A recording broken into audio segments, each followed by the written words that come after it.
Good morning student. Foundation batch के second class में आप सभी लोगों का एक बार फिर से स्वागत है।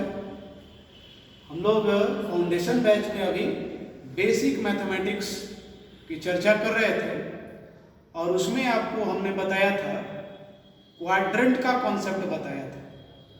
आज उसी चीज़ को हम लोग आगे कंटिन्यू करते हैं। आपको बताया गया था ये जो है 4 क्वाड्रेंट होता है। ये हमारा फर्स्ट क्वाड्रेंट, ये हमारा सेकंड क्वाड्रेंट, ये हमारा थर्ड क्वाड्रेंट और ये हमारा फोर्थ क्वाड्रेंट। तो कितना क्वाड्रेंट होता है? 4 क्वाड्रेंट। पहला क्वाड्रेंट कहां से कहां तक? 0 से 90 डिग्री के बीच। दूसरा क्वाड्रेंट कहां से कहां तक? 90 से 180 के बीच। तीसरा 180 डिग्री से 270 डिग्री के बीच और चौथा 270 से 360 डिग्री के बीच। ठीक है। अब इसमें हम लोगों ने क्या बताया था? इसमें बताया था ऑल पॉजिटिव, इसमें बताया था साइन, साइन का उल्टा कॉसेक पॉजिटिव। इसमें क्या बताया था? टैन और कॉट पॉजिटिव। और इसमें क्या बताया था? कॉस और सेक positive, sec positive.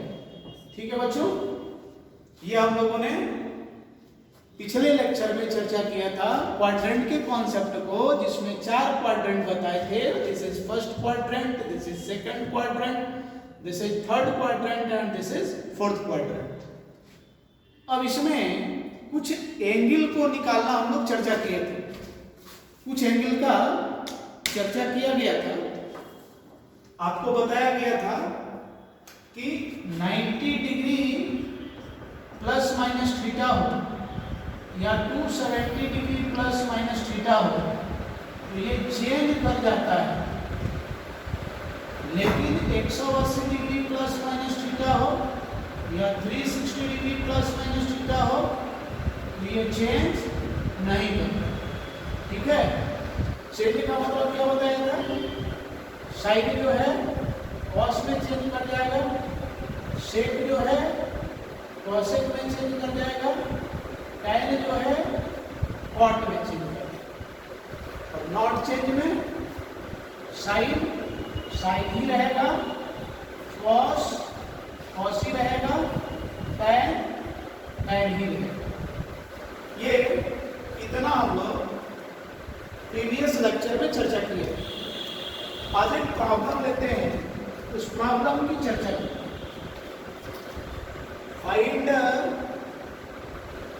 Find the value of following term।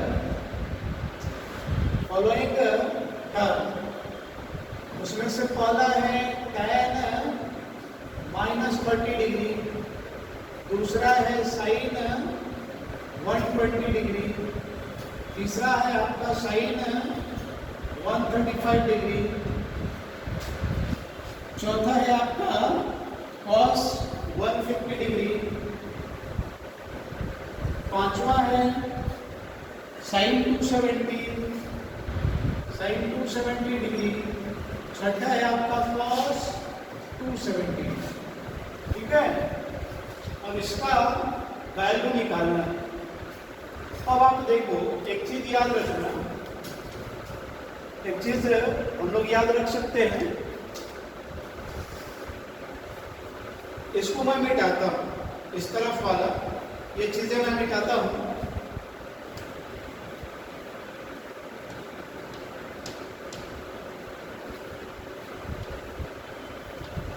एक चीज आप याद रखिए कि tan माइनस थीटा, ये minus tan theta, tan minus theta कितना?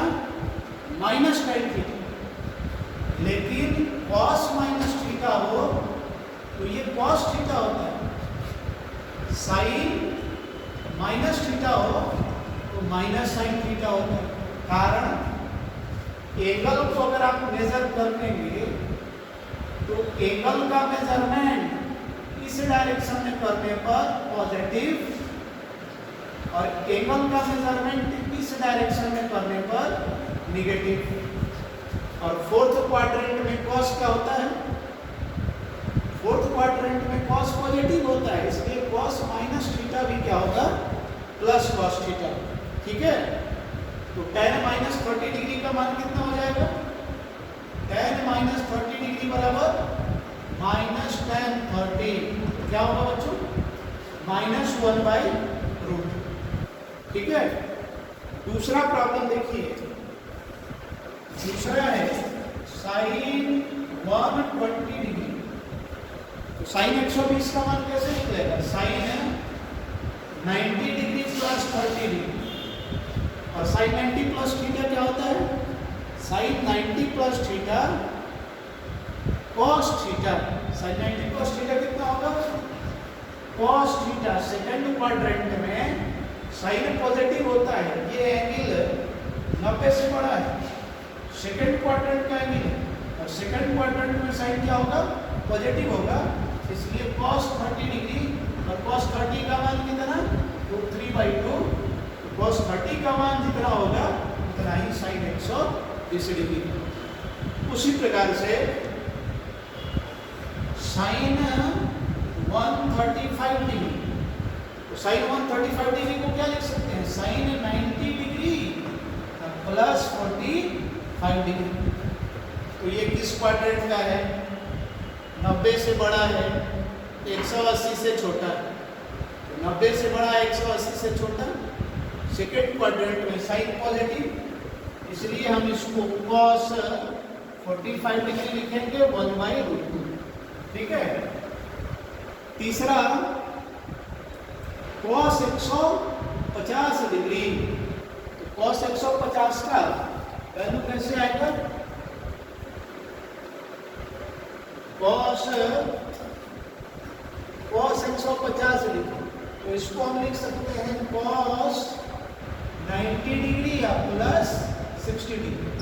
तो क्या होगा, 90 प्लस थीटा में चेंज होता है, साइन का cos होगा और cos का साइन होगा, तो यहाँ पर क्या लिखेंगे, साइन 60 डिग्री प्लस का क्या होगा, cos 150 डिग्री सेकंड क्वाड्रेंट का एंगल है, तो सेकंड क्वाड्रेंट में cos क्या होगा, निगेटिव, तो यहाँ एक माइनस साइन लगा दीजिए। अब साइन को देख के माइनस साइन नहीं लगाया गया, किसको देख के माइनस साइन लगाया गया है, माइनस साइन cos को देख के लगाया गया है, इसलिए इसको ध्यान रखिएगा, cos 150 का निगेटिव वैल्यू आएगा, लेकिन साइन 135 है, तो साइन सेकंड क्वाड्रेंट में पॉजिटिव होता है, इसलिए यहाँ प्लस ही लगा, तो कितना हो जाएगा, -√3/। ठीक है, अब देखिए साइन 270 डिग्री, ये चौथा प्रॉब्लम था। पांचवा प्रॉब्लम, साइन 270 डिग्री का मान, इसको लिख सकते हैं साइन से 180 डिग्री प्लस 90 डिग्री, ऐसे भी तो कर सकते हैं, या ऐसे ही करिए, नहीं तो 270 प्लस 0 भी कर सकते हैं। तो साइन 180 प्लस 90, ये हो जाएगा साइन 90 डिग्री प्लस की माइनस, इस क्वाड्रेंट का है, सेकंड क्वाड्रेंट से ये एंगल जाता है, सेकंड क्वाड्रेंट यानी 180 से ज़्यादा, तो साइन उसमें निगेटिव होता है, तो यहाँ माइनस साइन आ गया, तो ये हमारा -1। तो साइन 270 का मान कितना हो गया, -1 के बराबर। उसी प्रकार से cos 270 लिखना हो, cos 270 डिग्री कितना हो जाएगा बताओ, इसको हम लिख सकते हैं cos 270 degree plus 0 degree, this is equal to what, या आप ऐसे भी लिख सकते हैं 180 डिग्री प्लस 90 डिग्री, तो ये हमारा cos 90 डिग्री हो गया, किस क्वाड्रेंट में, फोर्थ क्वाड्रेंट में है नहीं, थर्ड ही क्वाड्रेंट का है, माइनस यहाँ लगेगा, माइनस दे भी देंगे तभी आपका क्या आ जाएगा, ये जीरो ही। तो cos 270 का मान कितना हो गया, cos 270 का मान जीरो आ गया। ये आपको कुछ प्रॉब्लम पिछले कॉन्सेप्ट के आधार पे मैंने बताया, आप इसको अभी नोट करिए फिर आगे चर्चा करें। अब देखिए, find the value of cos -60 degree, tan 210 degree, sin 300 degree, cos 120 degree. Solution, cos -60 degree, तो इसको हम माइनस cos 60 लिख सकते हैं और माइनस cos 60 का मान 1/2 ऐसा हो गया। ठीक उसी प्रकार से दूसरा आप देखिए, tan 210 डिग्री, इसको क्या लिख सकते हैं, tan 180 डिग्री प्लस 30 डिग्री हो जाएगा ना, और tan 180 प्लस थीटा बराबर क्या होता है, थर्ड क्वाड्रेंट में tan पॉजिटिव, tan थीटा होता है। यहाँ थीटा की जगह पर क्या है, यहाँ थीटा की जगह पर 30 है, तो क्या होगा, tan 30 डिग्री बराबर कितना, tan 30 डिग्री बराबर 1/√3 हो गया। अब तीसरा देखिए क्या है, तीसरा प्रॉब्लम है sin 300 डिग्री, इसको क्या लिख सकते हैं, sin 360 डिग्री माइनस 60 डिग्री, तो sin 360 sin 360 माइनस थीटा बराबर क्या होगा, minus sin theta. Fourth quadrant में sin निगेटिव, यहाँ थीटा की जगह पर क्या है 60, तो क्या हो जाएगा, तो यहाँ से sin 360 डिग्री माइनस 60 डिग्री बराबर क्या होगा, माइनस sin 60 डिग्री माइनस √3/2, यानी sin 300 डिग्री का मान कितना होगा, sin 300 डिग्री का मान होगा, sin 300 डिग्री का मान होगा माइनस √3/2। उसी प्रकार से cos 120 डिग्री, cos 120 डिग्री, ये तो पिछले क्लास में भी बताए थे, cos 90 डिग्री प्लस 30 डिग्री बराबर माइनस sin 30 डिग्री बराबर माइनस 1/2। तो इस कॉन्सेप्ट का यूज करके आप 0 से 90 के साथ साथ आगे का भी सारा प्रॉब्लम आप बना सकते हैं। इसको मैं अभी मिटाता हूं और कुछ आपके सामने और बातें बताता हूं। There are 6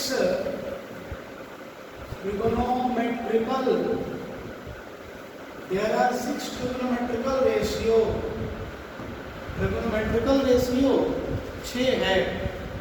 कौन कौन सा, जैसे इधर आप x मानो, इधर y, इधर आप एक triangle low,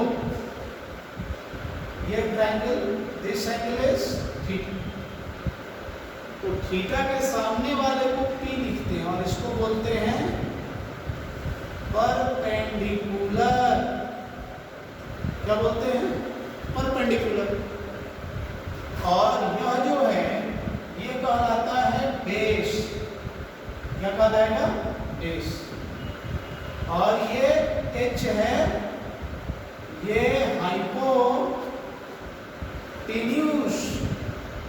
hypotenuse, this is perpendicular, this is base, this is hypotenuse। लंब, आधार, कण। तो हमेशा याद रखिएगा थीटा के सामने वाला परपेंडिकुलर है। अगर ये थीटा कंसीडर करते, ये एंगल अगर थीटा कंसीडर करते तो फिर परपेंडिकुलर इसके सामने वाला ये हो जाता। जैसे आप यहां मान लो, अब इसमें ये ट्रायंगल है और इसमें ये थीटा लिखा जाए तो फिर अब परपेंडिकुलर कौन सा होगा? अब परपेंडिकुलर ये नहीं होगा, थीटा के सामने वाला परपेंडिकुलर, थीटा वाला बेस और ये हाइपोटेन्यूज। ठीक है, आप इसको ऐसे भी समझ लो, अगर ऐसे रहा ये थीटा तो इसके सामने वाला ये परपेंडिकुलर, ये बेस, ये हाइपोटेन्यूज। तो साइन थीटा बराबर क्या होता है?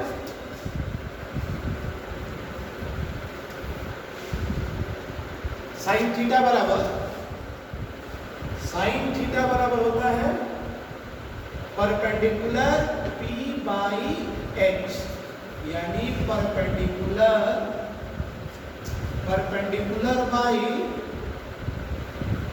हाइपोटेन्यूज। ऐसा cos थीटा बराबर b by x, base by hypotenuse. आधार बटा में कण, ये आधार और बटा में कण हो गया, ये लंब बटा में कण हो गया। और अब देखो tan थीटा, तो tan थीटा बराबर होता है b बाई b,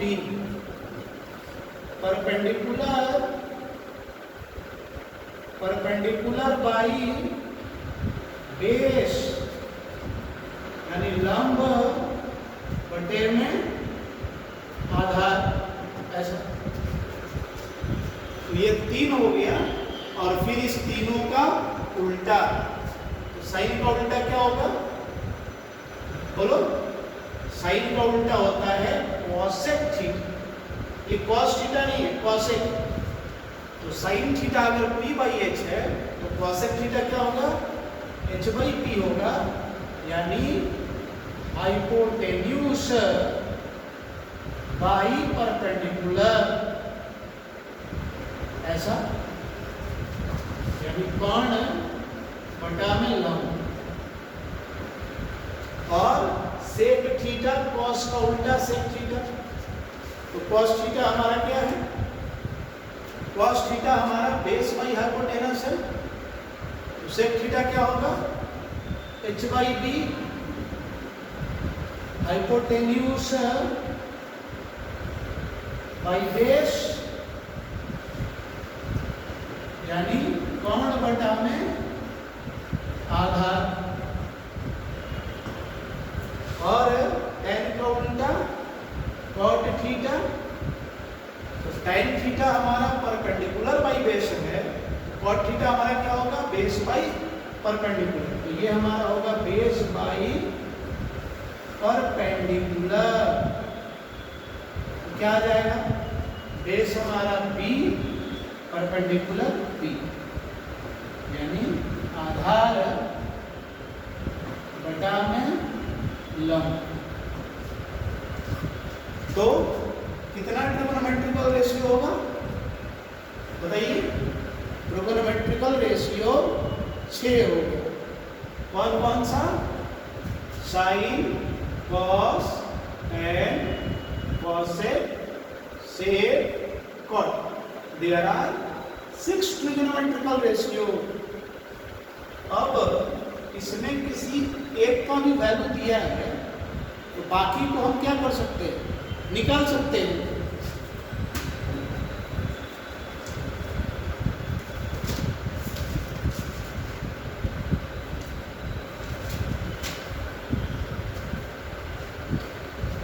इसको मिटाता हूं, ये उतार लिए ना, इसको मिटा दे। एक प्रॉब्लम हम लोग लेते हैं, साइन थीटा अगर 3/5 है, फाइंड अदर टी रेशियो। आप देखो साइन थीटा बराबर क्या है? Perpendicular by hypotenuse. तो परपेंडिकुलर कितना है? 3, हाइपोटेनस कितना है? 5। पहले ट्रायंगल बनाते हैं, ये ट्रायंगल बनाते हैं, इसमें ये थीटा दिखाते हैं, दिखाए। और थीटा के सामने वाला ये हो गया परपेंडिकुलर 3, ये हो गया हाइपोटेनस 5, ये बेस क्या होगा ये बता। तो ये कैसा ट्रायंगल है? This is right angle triangle. और किसी भी राइट एंगल ट्रायंगल में क्या होता है? परपेंडिकुलर का स्क्वायर प्लस बेस का स्क्वायर किसके बराबर? हाइपोटेन्यूज के स्क्वायर के बराबर होता है। तो क्या होगा? P square plus B square बराबर एच स्क्वायर। क्या निकालना है? बी निकालना है। तो क्या लिखेंगे? बी स्क्वायर बराबर H square minus P square. तो बी बराबर क्या? Root under H square minus P square. H कितना? रूट अंडर 5 का स्क्वायर माइनस 3 का स्क्वायर। तो बराबर हो गया रूट अंडर 25 माइनस 9 बराबर 16 बराबर 4। तो बेस कितना आ गया? b बराबर 4 आ गया। तो साइन थीटा मालूम है तो cos थीटा लिखो। cos थीटा क्या हो जाएगा? cos थीटा बराबर b by h b4 by 5। tan theta बराबर p by b p3 p4। sec theta बराबर, sec थीटा क्या हो जाएगा? cos का उल्टा है sec, h by b 5/4। cosec theta बराबर क्या होगा? cosec sin का उल्टा है तो h by p 5/3। एक दिया था और कितना निकाल दिए? cot अभी बचा हुआ। cot थीटा बराबर क्या हो जाएगा? tan का उल्टा है b by p यानी 4/3। तो sin थीटा मालूम हो तो 1 2 3 4 5 यानी 1 दिया है तो 6 ट्रिगोनोमेट्रिकल रेशियो में से बाकी 5 का मान हम निकाल सकते हैं। उसी प्रकार से आपको एक होमवर्क देते हैं, आप इसको बना करके रखिएगा। इफ sec थीटा बराबर 5/3 find all other p ratio. sec theta का मान अगर 5/3 के बराबर हो तो बाकी ट्रिगोनोमेट्रिकल रेशियो क्या होगा? तो 1 दिया है तो बाकी अब कितना निकलेगा? 5 निकलेगा। मैं हिंट आपको दे देता हूं। हिंट क्या है? sec थीटा बराबर क्या? cos का उल्टा है तो ये हो जाएगा h by b। h कितना है? 5, b कितना है? 3। आपको p निकालना पड़ेगा। p कैलकुलेट करके बाकी सारा ट्रिगोनोमेट्रिकल रेशियो भी आप कैलकुलेट कर सकते हैं। तो ये आज हम लोग दूसरे क्लास में कुछ और मैथमेटिक्स के रिजल्ट की चर्चा किए। अब अगले दिन आपको जब मैं आऊँगा तो कोऑर्डिनेट ज्योमेट्री का थोड़ा सा कॉन्सेप्ट आपको दूंगा, जिसमें हम लोग डिस्टेंस फार्मूला, डिस्प्लेसमेंट की चर्चा ये थोड़ा वहाँ करेंगे, क्योंकि इन सारी चीज़ों का यूज जो है 11th के फिजिक्स क्लास में है। आप इसको ठीक ठीक पढ़िए, सारे चीज़ों का रिवीजन कीजिए, फिर हम लोग अगले लेक्चर में आपके साथ फिर मिलेंगे। इसको ठीक से आप उतार लें।